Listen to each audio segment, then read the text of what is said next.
Olá pessoal, boa tarde, tudo bem? Espero que vocês estejam bem aí.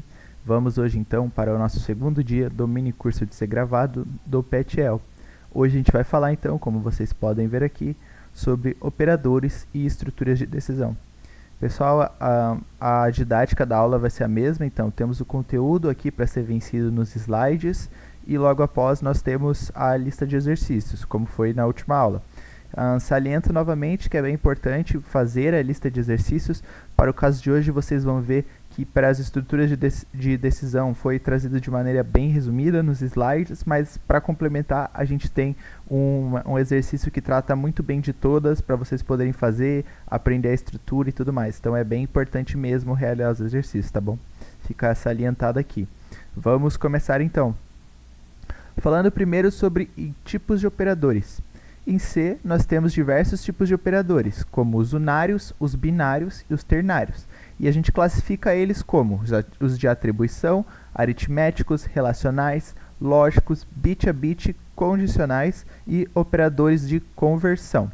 Então vamos começar falando pelo de atribuição, que como o próprio nome já diz, né, já é intuitivo, eles servem para declarar o valor de algo para uma variável. Então aqui tem um exemplozinho, né, que nem a gente estava fazendo na última aula.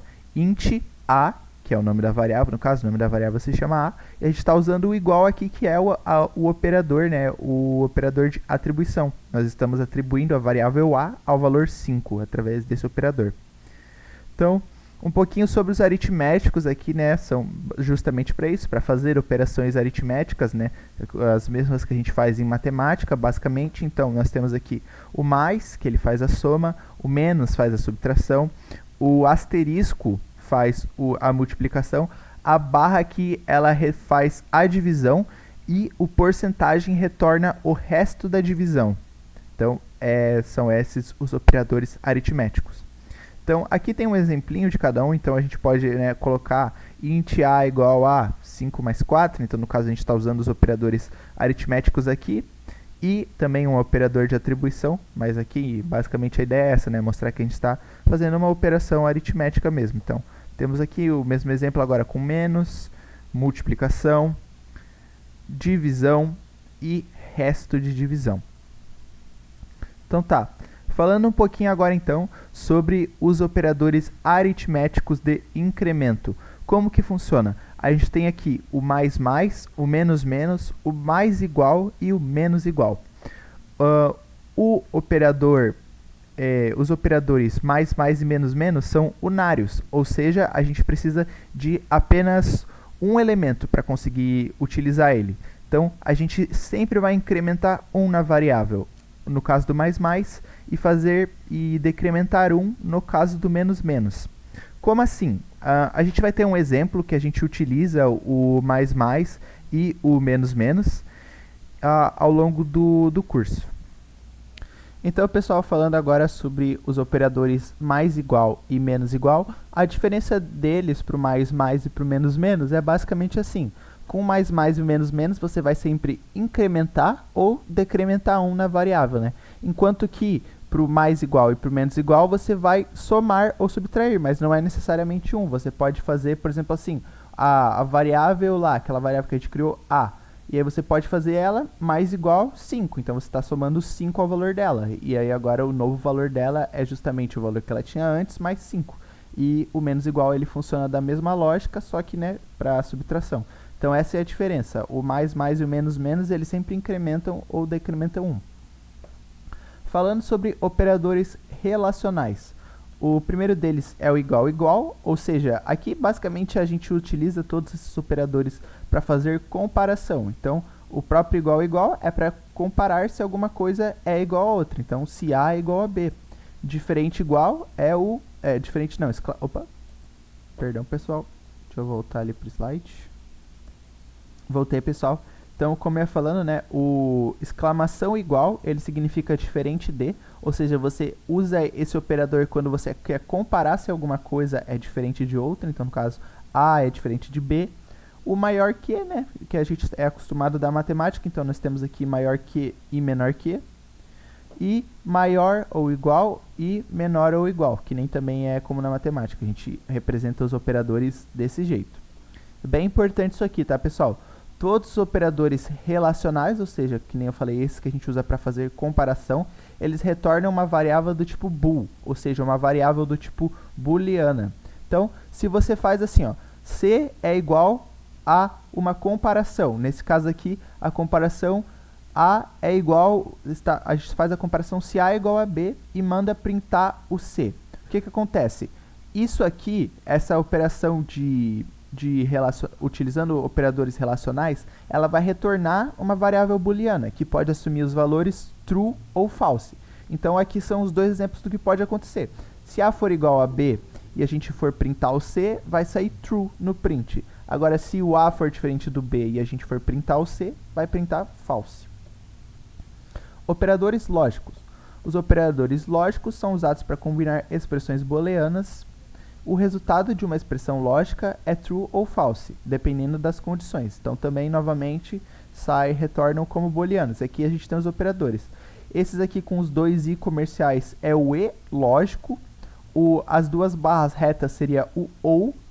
E o exclamação aqui seria o não ou not. Semelhante, talvez, imagino que alguns que estejam ouvindo já tenham feito a disciplina ali de CTD, ou alguma disciplina assim em que é mostrado, né, todas essas operações booleanas, operações lógicas nesse sentido. Então, é a mesma coisa, é no mesmo sentido assim, tá? Sobre os operadores bit a bits, eles têm uma particularidade que geralmente eles são utilizados mais para aplicações de baixo nível, assim quando você está talvez codando ou em alguma aplicação que seja realmente em uma linguagem um pouco mais baixo nível. Então, pelo menos aqui no mini curso a gente não vai abordar nenhum exemplo que usa os operadores bit a bit, mas eles trabalham diretamente sobre os bits de seus operandos e realizam as operações lógicas de bit a bit, sendo essas AND, OR exclusivo, NOT, todas essas nesse caso de bit a bit, e a gente tem também os chamados shifts, né, ou os deslocamentos, podendo ser eles tanto à esquerda quanto à direita. Então, passar, né, a sequência ali, a sequência binária, passar cada número para a esquerda ou para a direita, dependendo de como a gente quer fazer esse shift. Sobre o operador condicional, ele é o condicional ou ternário, ele é usado para decidir entre dois valores com base em uma condição. No caso, né, o operador ternário, ele é o único operador com 3 operandos. Então, o operador ternário tem esse nome justamente por isso. Na lista de exercícios que a gente vai chegar daqui a pouquinho, tem ali um exemplo em que pede para a gente usar o operador ternário, vocês vão ver. Mas, basicamente, ele é como se fosse a gente pode usar ele como as estruturas de decisão, if, else, que a gente vai ver daqui a pouquinho também. A gente pode usar eles fazendo todo em uma mesma linha, assim, a depender do caso. É bem o típico exemplo que a gente vai ver nos exercícios, tá bom? Então, falando delas agora, das estruturas de decisão. Beleza, pessoal? Então, o que são estruturas de decisão? Basicamente, elas possibilitam controlar um fluxo de um programa com base em condições lógicas. Então, aqui a gente tem um exemplo que é calcular uma média. Então, a gente tem aqui, ó, utilizando como um padrão, né, em que se você tirou 7 ou superior, você é aprovado, e se você tirou menos do que 7, você é reprovado. Tá até errado aqui no slide, depois preciso corrigir. Então, a gente vai seguindo esse fluxograma mesmo. A média é maior ou igual a 7, se isso acontecer, né, se for true, está aprovado. Então, essa é a mensagem que a gente exibe. Agora, caso isso não for verdade, a gente vai imprimir a mensagem reprovado. Então, essa é a lógica. Que nem eu falei aqui, tá escrito errado. Mas, enfim, seguindo. As principais estruturas de tomadas de decisões são essas: if, else e switch case. Como que funciona? Novamente, como eu falei, nos exercícios vai ter aplicações, né? A gente vai ver a estrutura de cada um. Mas o if a gente sempre vai utilizar ele em geral uma vez e em sequência vários else ifs. O if ele é a nossa condição principal e se essa condição não ocorrer, começa o próximo else if. E a gente pode ir descendo e utilizar quantos else ifs a gente quiser. O else ele não precisa de uma condição, ele é o se não, o último. Se nenhuma das outras condições que a gente escreveu antes acontecer, vai cair no else. Então, é basicamente isso. E o switch case, ele serve mais para análise de casos, que nem a gente vai ver no nosso exercício. e assim como a estrutura e a sintaxe de cada um dessas estruturas aqui, tá bom? Então, pessoal, indo agora para um pequeno resumo do que foi falado na aula de hoje, né? A primeira coisa é em relação aos operadores de atribuição, ou seja, né, atribuem valores às variáveis, e temos aqui os operadores que comentamos durante a aula.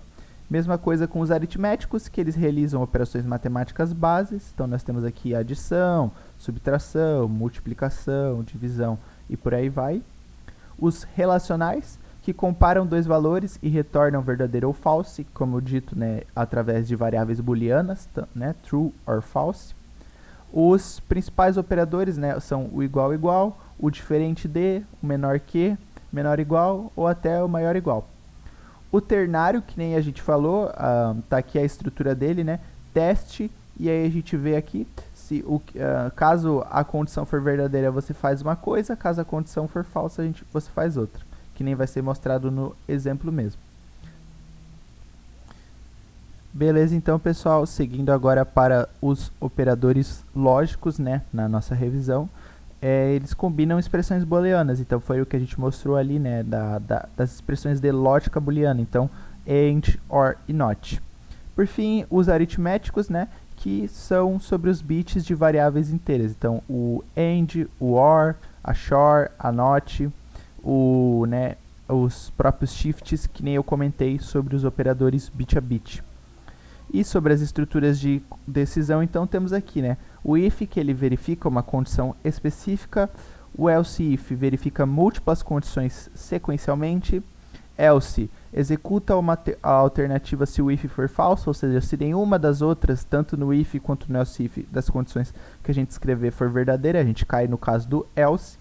E o switch case escolhe uma opção entre várias e ele é útil para valores fixos, ou seja, quando a gente não está trabalhando com intervalos contínuos. Nos exercícios que a gente vai ver agora, vai ter acho que se não me engano é o exercício 3, que trata justamente disso, mostrando para quais tipos de casos o switch case é aplicável e quais não é. Então vamos ali agora para os exercícios. Ok, pessoal, já estamos aqui então no Colab dos exercícios. Aqui, né, de novo tem a mensagenzinha. Não se esqueçam de rodar o código, né, para ter certeza que o C no Colab de vocês está instalado certinho e, enfim, verificar qual que é a versão e tudo mais. Então, vamos começar com o primeiro exercício.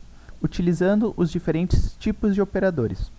Atividade proposta. Escreva um programa em C que solicite ao usuário 2 números inteiros e também um real. Utilize esses valores para realizar diferentes operações. E aqui tem todas as operações que ele vai pedir para a gente. Então, no item A, ele pede para a gente calcular e imprimir a soma desses inteiros, a subtração deles, sua multiplicação, divisão inteira e o resto de divisão. Depois dessas operações, a gente vai verificar e imprimir 0, no caso, para falso, ou 1 para verdadeiro, se o primeiro número é maior que o segundo, se eles são iguais, se eles são diferentes e se o primeiro é menor ou igual ao segundo. Então, essas são as condições que a gente tem que verificar. Para C também é mais uma de verificar e imprimir condições. Então, se ambos os números forem positivos, a gente imprime true. Mesmo caso, se eles forem negativos, ou se o primeiro número não for 0. E aqui ele mostra, né, coloquei a dica aqui para quais operadores a gente usa para cada um desses casos, né, para verificar essas condições.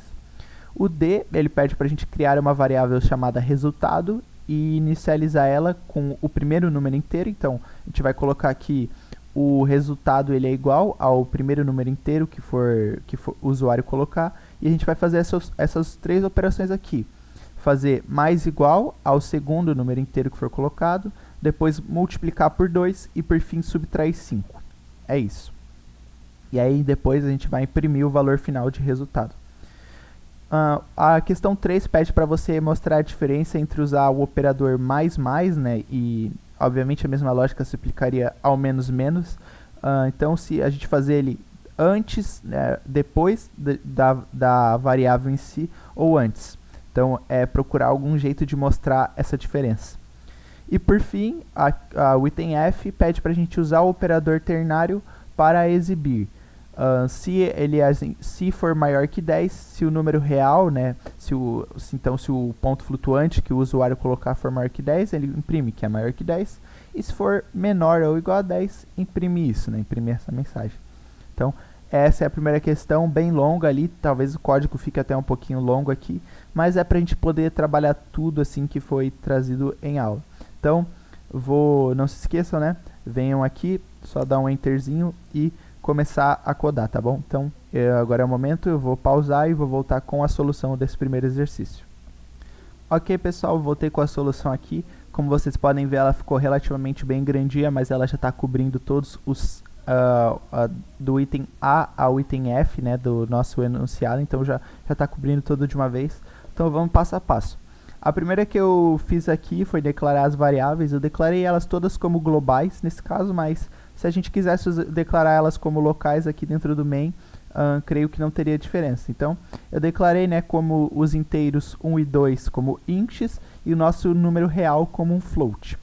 Partindo então aqui para a nossa função main, a primeira coisa é coletar as variáveis. Então eu coloquei aqui um print, né, pedindo para inserir o primeiro número inteiro, e eu estou utilizando um scanf, né, com porcentagem D no caso, porque é um número inteiro, né, tanto inteiro 1 quanto inteiro 2 são do tipo int.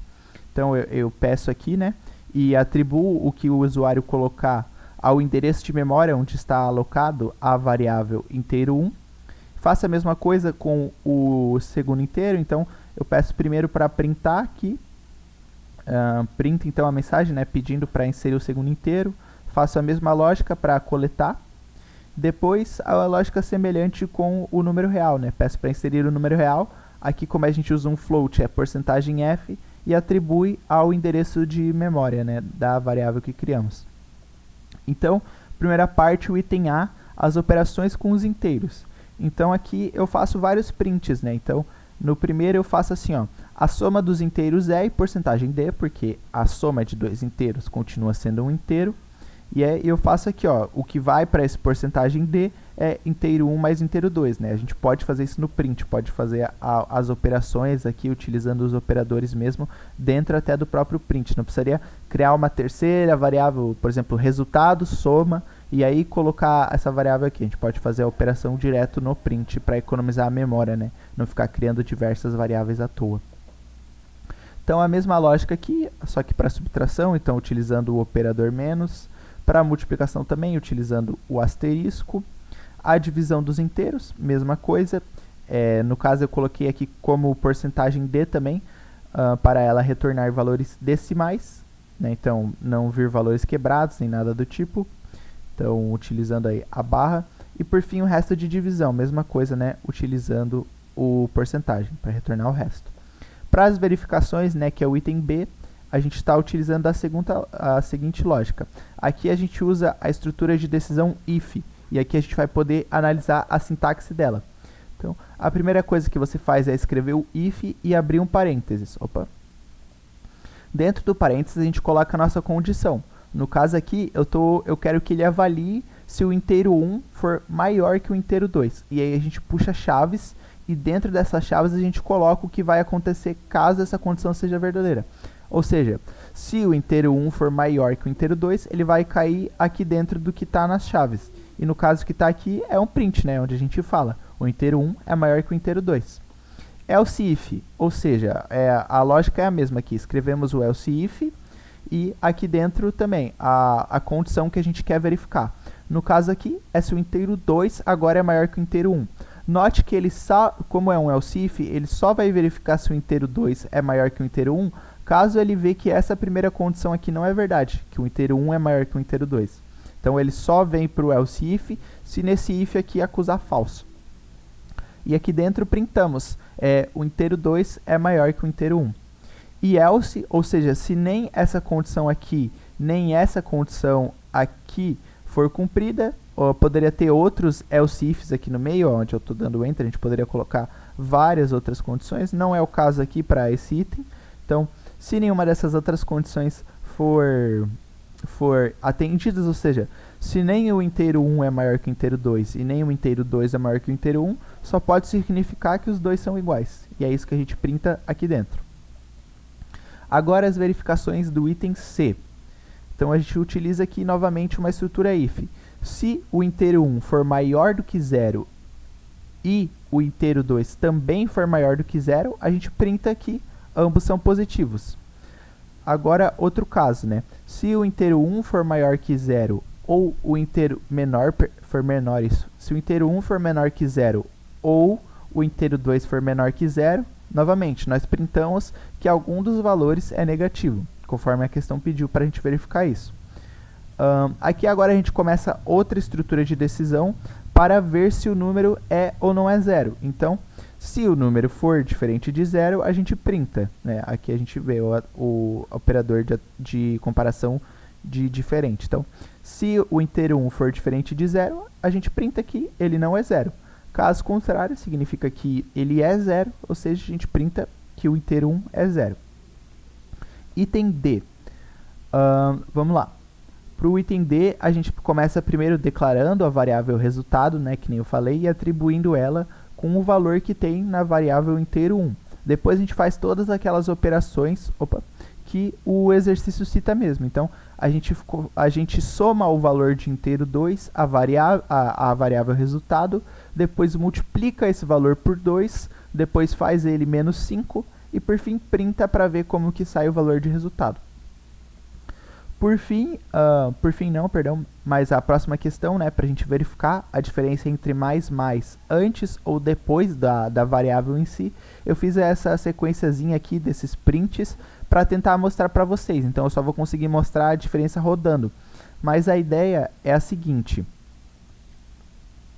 A ideia, pessoal, é mostrar basicamente a diferença entre fazer o mais depois do valor, né, do nome da variável, ou antes, que nem está aqui. E aí, para isso, eu uso um print usando tanto a variável inteiro 1 quanto a inteiro 2 para mostrar essa diferença. Na hora que eu for rodar o código, eu vou explicar certinho essa diferença.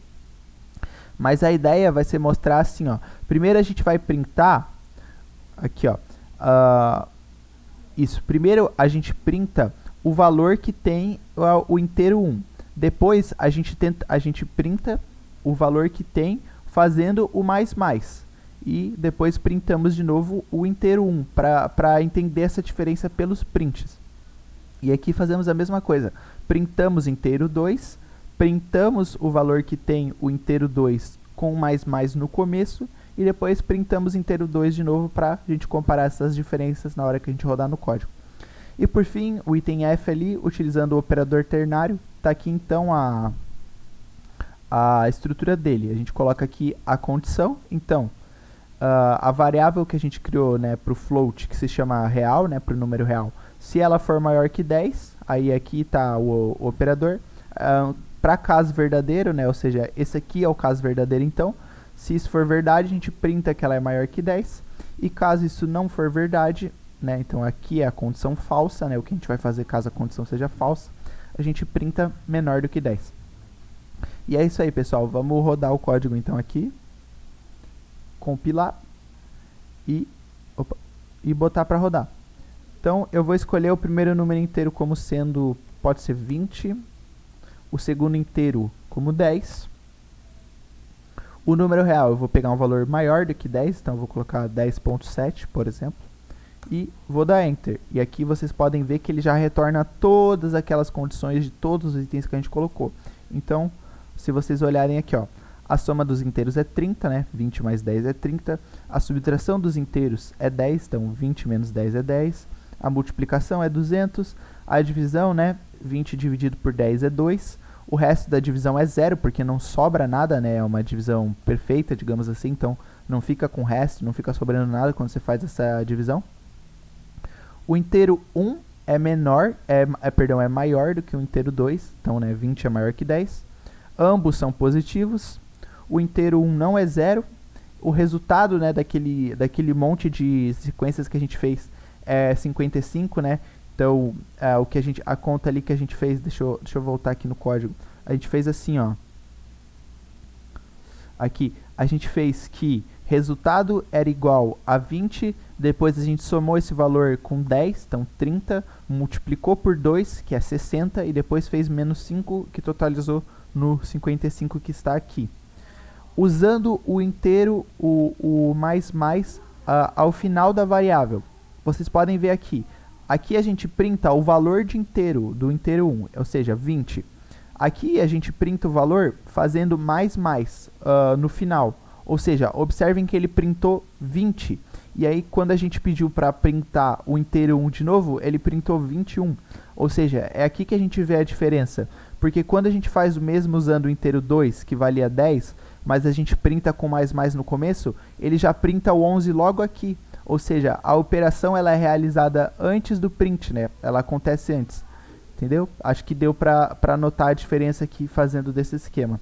Então, o no começo ele faz antes, por isso que aqui ele já saiu com o valor final. E com no final acabou sendo ao contrário, né? Só a gente teve que printar mais uma vez para conseguir notar a atualização no valor da variável. E por fim aqui ele mostrou, né, que o maior que 10, ou seja, porque eu escolhi o real 10.7. Então é isso, então ele acusou maior que 10. Se vocês quiserem brincar, testar com outras combinações, botar aqui um número negativo ou um número menor, eu já fiz alguns testes aqui, tá pessoal? Não vou só ficar fazendo vários testes aqui no mesmo código para não alongar muita aula, mas tá 100% funcional aqui, tá bem redondinho, tá? Então, tá aí a primeira questão. Vamos agora para o segundo exercício. Pessoal, indo para o segundo exercício então, né, utilizando estruturas de decisão.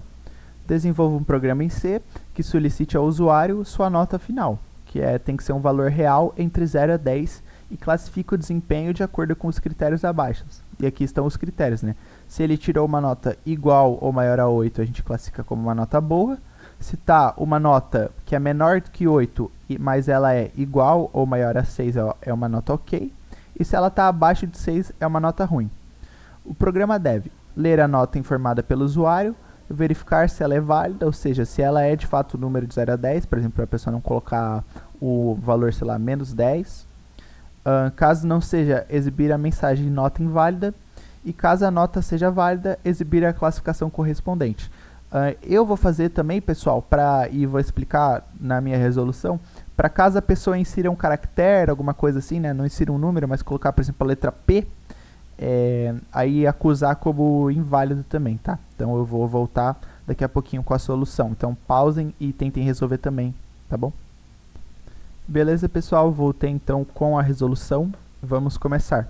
Primeira coisa que eu faço é declarar as variáveis, novamente como globais, mas acho que de novo não teria problema declarar elas como variáveis locais, sendo elas variáveis nota final, que é um float, né, porque a nota pode assumir valores quebrados, por exemplo 8.7, 8.5, enfim, e um inteiro validade, que a gente vai usar isso para o sistema de verificação, essa variável validade. A gente vai usar ela para, por exemplo, se a pessoa colocar um valor que não esteja no intervalo de 0 a 10, né, conforme a gente vai ver. Então, olhando aqui para o main, a primeira coisa que a gente faz é coletar a variável, né, ou seja, coletar a nota da pessoa. Então, printamos aqui e pedimos para ela inserir a nota final. E aqui a gente já usa a estrutura de decisão if, por quê? Como que funciona? A gente vai utilizar um scanf para obter a nota final da pessoa, mas a gente está utilizando o if dessa forma aqui para garantir que ela digite apenas números no terminal. Então, vocês podem ver aqui que dentro desse if está escrito aqui, né? Entrada inválida, digite apenas números. Então, como que funciona? Para a gente fazer isso, a gente tem que entender um pouquinho mais como que funciona o scanf. Quando a gente coloca esse porcentagem f, significa que a gente está querendo ler um float. No caso, ele vai ler o primeiro valor do float, depois que a gente der enter, no terminal. E o scanf, quando ele faz isso, ele assume o valor de 1. Ou seja, se a gente colocar, por exemplo, um caractere, em vez dele assumir o valor 1, ele vai ficar no valor 0. Se a gente tentar colocar, sei lá, um hexadecimal, ou então uma notação científica. Se a gente colocar qualquer coisa diferente de um float, nesse caso, porque a gente está utilizando o porcentagem f, o valor do scanf não muda para 1, ele vai permanecer em 0. E como então como o valor de scanf é diferente de 1, então, né, ou seja, é 0, ele vai printar que a entrada é inválida. Ele só vai mudar essa condição para 1 caso no scanf a gente coloque de fato um decimal, né, um número de ponto flutuante. Aí ele vai ser igual a 1 e a gente não cai nessa condição aqui. Perfeito. Agora, a próxima aqui é o seguinte, é mais uma estrutura de decisão onde a gente analisa. Se a nota final que a gente colocou no scanf for maior do que 10, ou se ela for menor do que 0, ou seja, se ela está fora do intervalo de 0 a 10, a pessoa colocou, por exemplo, uma nota 100 ou uma nota menos 10, vai printar aqui, valor inválido. E além disso, ele vai manter o valor da variável validade em 0.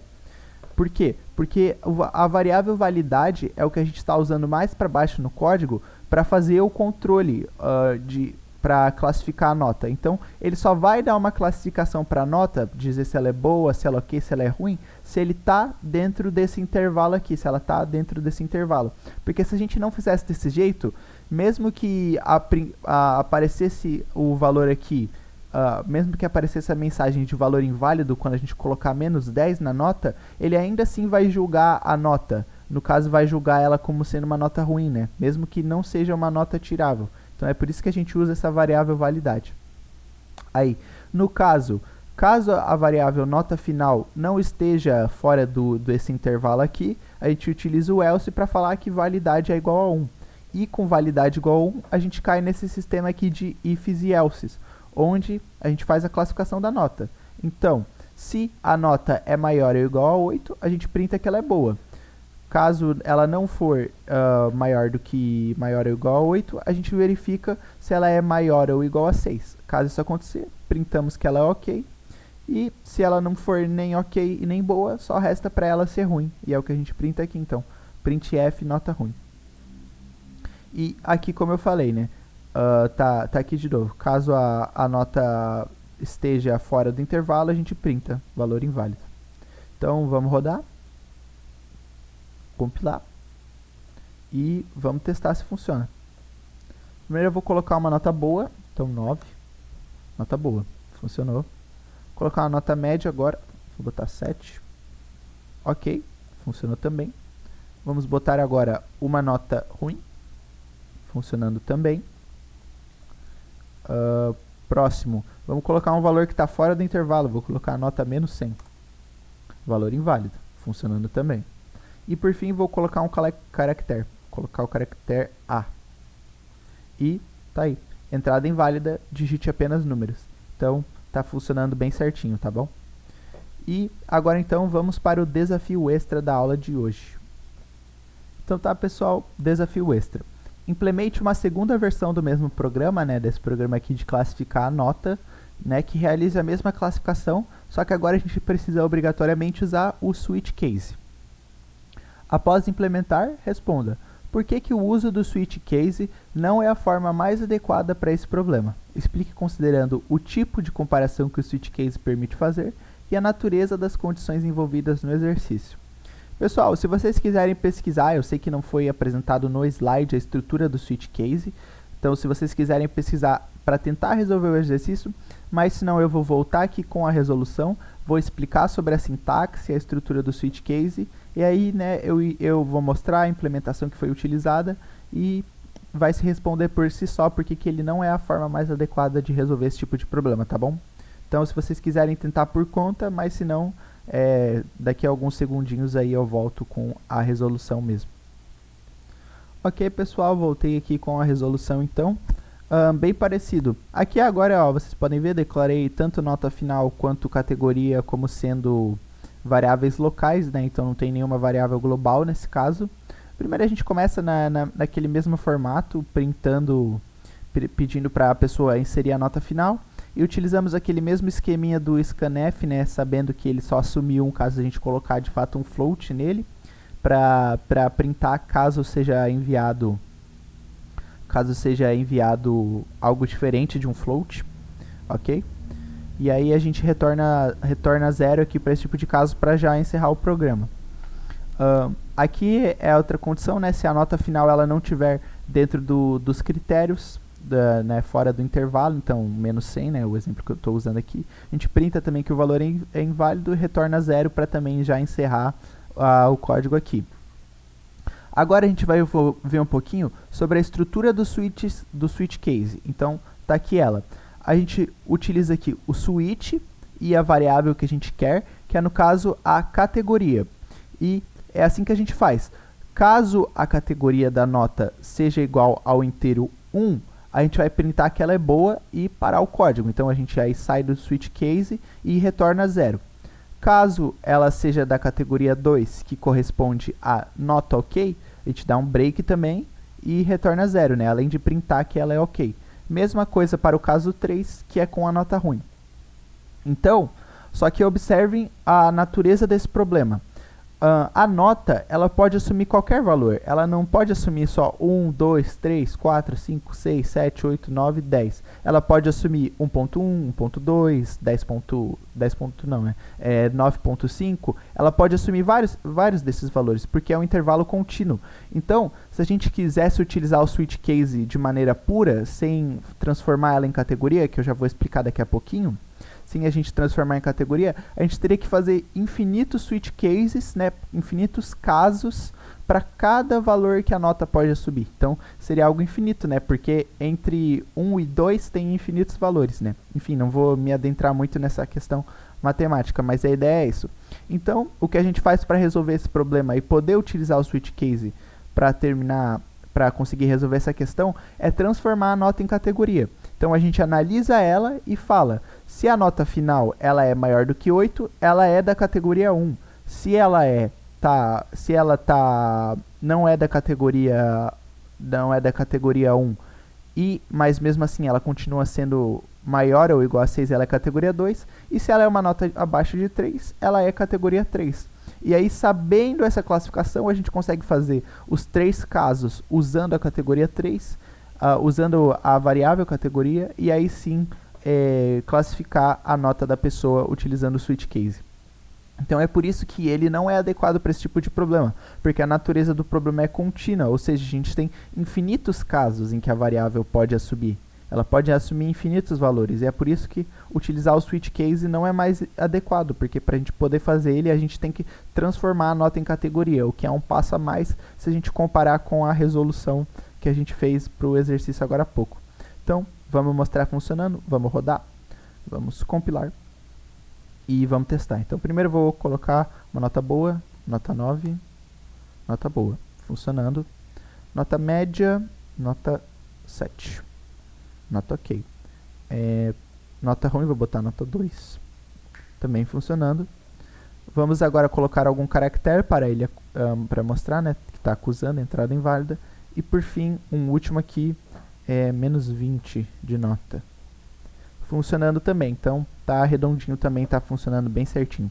Esse foi o último exercício da aula de hoje, pessoal. Recomendo vocês tentarem refazer os exercícios, ver essa parte com mais calma, porque principalmente essa parte das estruturas de decisão, a sintaxe delas foi trazida toda aqui durante os exercícios, né? Então, é bem importante vocês revisarem para entenderem e conseguirem se lembrar da sintaxe da estrutura na hora que começarem a programar, tá bom? No mais, desejo a vocês um excelente mini curso. Qualquer coisa, como eu falei na última aula, estamos à disposição aí tanto nas nossas redes sociais, podem mandar pelos comentários do YouTube mesmo, pelo nosso Instagram, tá? Ficamos à disposição. Esperamos que vocês estejam aprendendo e curtindo bastante. Tchau!